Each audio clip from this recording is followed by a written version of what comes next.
जय श्री कृष्ण, जय माता जी की। तो बंधुओं, आज के वीडियो में आपको मैं 12वें अध्याय का श्रवण करवाऊंगा। गरुड़ पुराण 12 अध्याय। जी हाँ, तो गरुड़ पुराण का 12वें अध्याय प्रारंभ करने से पहले मैं आपसे कुछ कहना चाहता हूँ बंधुओं कि यदि आपने हमारे 1, 2 या अभी तक के 12वें अध्याय तक यदि नहीं श्रवण किया हो तो कोई बात नहीं। अगर आप भूल गए हो, चूक हो गई हो तो कोई बात नहीं, परंतु आप 16वां अध्याय अवश्य ही सुनिएगा। जी हाँ, 16वां अध्याय में आपको उसका गरुड़ पुराण का पूरा रस प्राप्त होगा, क्योंकि ऐसा महत्व है, ऐसा महात्म्य है कि भगवान कहते हैं, स्वयं गरुड़ जी से कहते हैं कि है गरुड़ जी, यदि मनुष्य ने यदि बीच में किसी प्रकार से कारणवश यदि इसको सुनना भूल गए हैं, बीच में अध्याय यदि नहीं सुना हो आपने, तो कृपया करके 16वां अध्याय जरूर सुनो। आप कहीं पर भी गरुड़ पुराण होती हो वहाँ पर 16वां अध्याय आप जरूर सुनिएगा, ताकि आपको प्रथम अध्याय से लगाकर 16 अध्याय तक के सारे पुण्य फल प्राप्त आपको हो जाए। जी हाँ, तो चलिए अब हम आगे बढ़ते हैं। आज का 12वां अध्याय प्रारंभ। बोलिए गजानन गणपति महाराज की जय, बोलिए श्री गोपाल कृष्ण भगवान की जय, गरुड़ पुराण भगवान की जय, बैकुंठ धाम की जय। 12वां अध्याय प्रारंभ। गरुड़वाच दिनश्यापि बुद्धिब्रूहिं सुरेश्वरं च वर्षोस्वर्गं विधानयं च मे जगदीश्वरं श्री भगवानुवाच एकादशेभ्यो तुम जलाशयेह और देहि क्रियायां सर्वा कर्मण्यां प्रयततः। गरुड़ जी कहते हैं कि प्रेत के अब 11वें दिन का कर्म बताइए, 11वां कैसे होता है और क्या करना चाहिए, इसके बारे में आप हमें बताइए। श्री भगवान कहते हैं कि 11वें दिन प्रातः काल ही जलाशय आदि पर सारी और देह क्रियाएं होती है। वेद शास्त्र के आश्रय ब्राह्मण को निमंत्रण देकर हाथ जोड़कर प्रेत की मुक्ति की प्रार्थना करें और वेद शास्त्र ज्ञाता ब्राह्मण स्नान संध्या आदि करते हुए शुद्ध होकर 11वें दिन का विधि पूर्वक कर्म करावें। 10 दिन प्रयत्न नाम गोत्र उच्चारण करके मंत्रों के साथ में श्राद्ध करें। पूर्व पश्चिम गंगा जल से भरकर विष्णु भगवान का कलश स्थापित करते हुए उसके ऊपर पीले वस्त्र से सुभूषित विष्णु मूर्ति भगवान स्थापित करना चाहिए। उत्तर दिशा में मधु घृत से भरा हुआ रुद्र कलश स्थापित करें और उस पर लाल वस्त्र सुभूषित करते हुए श्री रुद्र मूर्ति स्थापित करना चाहिए। दक्षिण दिशा में तीर्थ जल से परिपूर्ण यम घट स्थापित करें, उस पर लाल वस्त्र सुभूषित करते हुए यम भगवान की मूर्ति स्थापित करना चाहिए। सब कलशों के मध्य में कुशा का एक पुतला बनाकर स्थापित करें। कार्यकर्ता पुत्र दक्षिणाभिमुख होकर तर्पण करें। वेद मंत्रों के द्वारा विष्णु ब्रह्मा शिव धर्मराज तर्पण करें। विधि पूर्वक होम करने से 10 घट आदि श्राद्ध करें। फिर पितरों के उद्धार के लिए गौदान करे और कहे कि हे माधव, मैं आपकी प्रसन्नता के लिए गौदान कर रहा हूँ, यह आपको वैतरणी से पार करावे और भगवान आपको बैकुंठ पहुँचाए। इस प्रकार से ऐसे संकल्प करते हुए उच्चारण अवश्य ही करना चाहिए। प्रथम ब्राह्मण के चरण धोवें और वस्त्राभूषण से पूजा पाठ करना चाहिए। तब कार्यकर्ता उपकरणों से सजी सैया पर स्वर्ण की विष्णु मूर्ति स्थापित करके पूजा सविधि वहां पर करें। साथ ही सारे वस्त्र आभूषणों से सजाकर प्रेत की मूर्ति रखकर कहे कि यह मैंने विप्र आपको अर्पण किया है। इस प्रकार संज्ञादान, 9 दिन का श्राद्ध और वृषो स्वर्ग आदि कर लेने से वह परम गति को प्राप्त होता है। वृषो स्वर्ग मतलब क्या, आपकी जानकारी के अनुसार बता देता हूं मैं कि वृषो स्वर्ग का मतलब होता है कि जो सांड होता है ना, नंदी, उसको छोड़ा जाता है, उसको कहते हैं वृषो स्वर्ग। जी हाँ, वृषभ को छोड़ा जाता है, वृषभ माने बैल होता है, या सांड भी कह सकते हैं हम उसको। भगवान कहते हैं कि देखो गरुड़ जी, जो सारे अंगों में लाल हो, मुख पुच्छ सफेद हो, सिंह एवं खूर पीले वर्ण के हो, वह रक्त वर्ण नील वर्ण का कहा जाता है।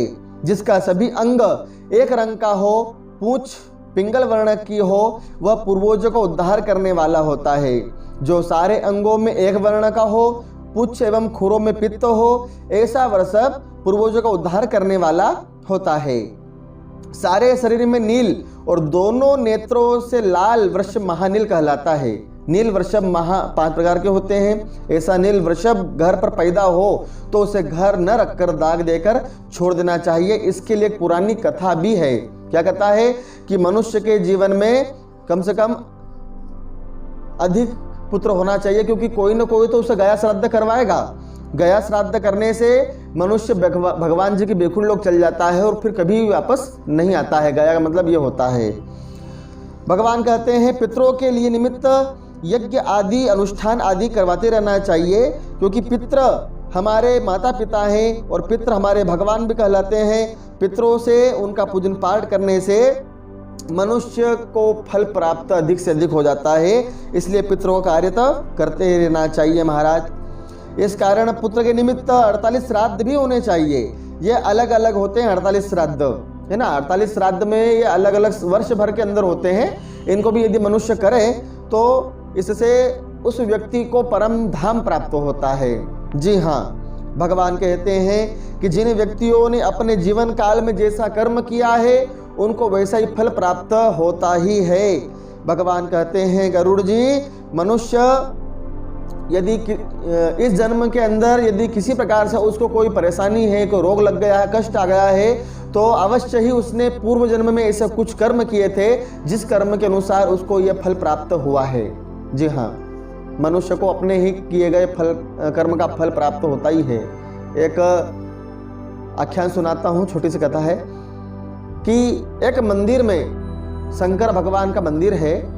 वहाँ पर एक ब्राह्मण पुजारी महाराज रोज भगवान को दूध, दही, बेलपत्र, दक्षिणा, फल आदि चढ़ाते थे। वहाँ पर रोज पूजा पाठ करके आते थे वो।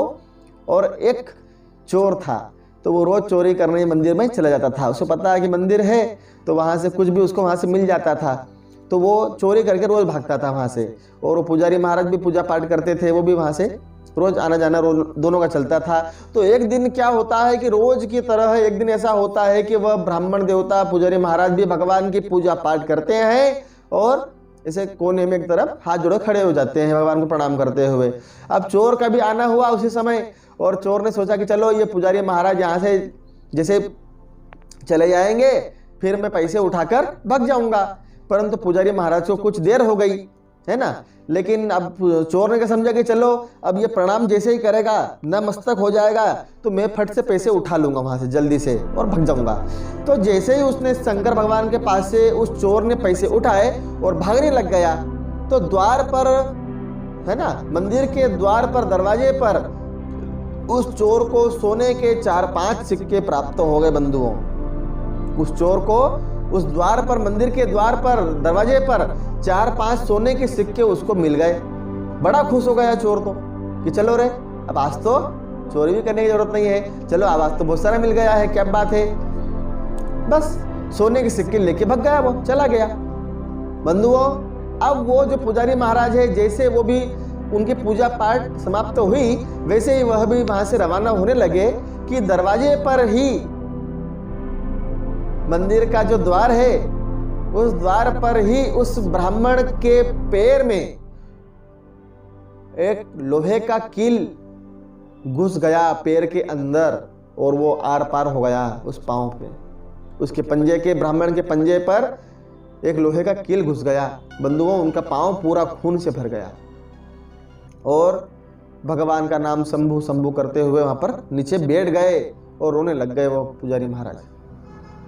भगवान की तरफ देख रहे थे, शंकर भगवान की तरफ, शिवलिंग की तरफ, कि हे भगवान, ये तेरा कैसा न्याय है। जो चोर है, जो तेरे यहाँ चोरी करता है, उसको तूने सोने की सिक्के दे दिए, और जो तेरी पूजा पाठ करता है, जो तेरा मनन करता है, जो तेरा सत्संग करता है, जो तेरा भजन पूजन करता है, उसको तूने ये गति दे दी। मेरे पैर में तूने जो है तो खिल्ला घुसेड़ दिया। ये तूने, तेरा कैसा न्याय है।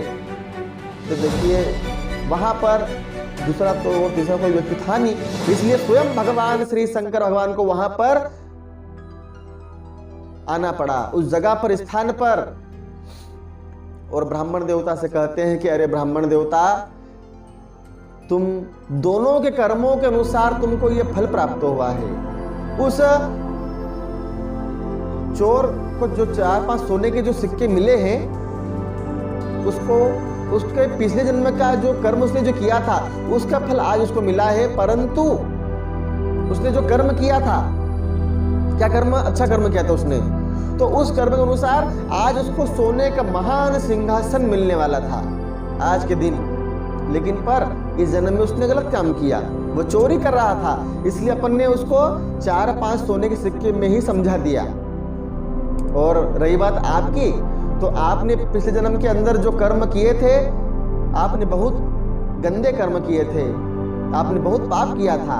इसके अनुसार तो आपको इस जन्म के अंदर फांसी होने वाली थी, गले में फांसी का फंदा आने वाला था। लेकिन इस जन्म के अंदर कर्म आपका ये था कि आप शिव जी का पूजन पाठ कर रहे थे, आप शिवलिंग का रोज पूजन भक्ति भाव से उनको मना रहे थे। तो उस कर्म के अनुसार आपका जो फांसी का फंदा है, आज ही के दिन आपको फांसी का फंदा लगने वाला था, लेकिन वो फांसी का फंदा आपके पाँव में खिल्ले के रूप में घुस गया है। तो ये आपकी इस जन्म के कर्म बंधुओं। ऐसा आप भगवान जी कह रहे हैं कि जो व्यक्ति जैसे कर्म करता है, नरक और स्वर्ग यहीं पे कहलाता है ना। मनुष्य जैसा कर्म करता है उसको वैसा फल प्राप्त होता ही है, यहाँ नहीं तो फिर भगवान के घर, परंतु फल तो भोगना पड़ता है। तो इसी प्रकार गरुड़ पुराण के अंदर भगवान कह रहे हैं कि जो व्यक्ति 12वां अध्याय ध्यान से श्रवण कर लेते हैं, श्रद्धा से सुन लेते हैं, तो उनको कभी भी पाप दोष नहीं लगता है, उनका पाप जलकर भस्म खत्म हो जाता है बंधुओं। इसलिए गरुड़ पुराण हमेशा श्रवण करते ही रहना चाहिए, जब हमारी इच्छा हो तब श्रवण कर सकते हैं, है ना। गरुड़ पुराण का इसी प्रकार से आज 12वां अध्याय समाप्त होता है, और अब मैं आपको कल 13वां अध्याय श्रवण करवाऊंगा बंधुओं। जी हाँ, तो जय श्री कृष्ण।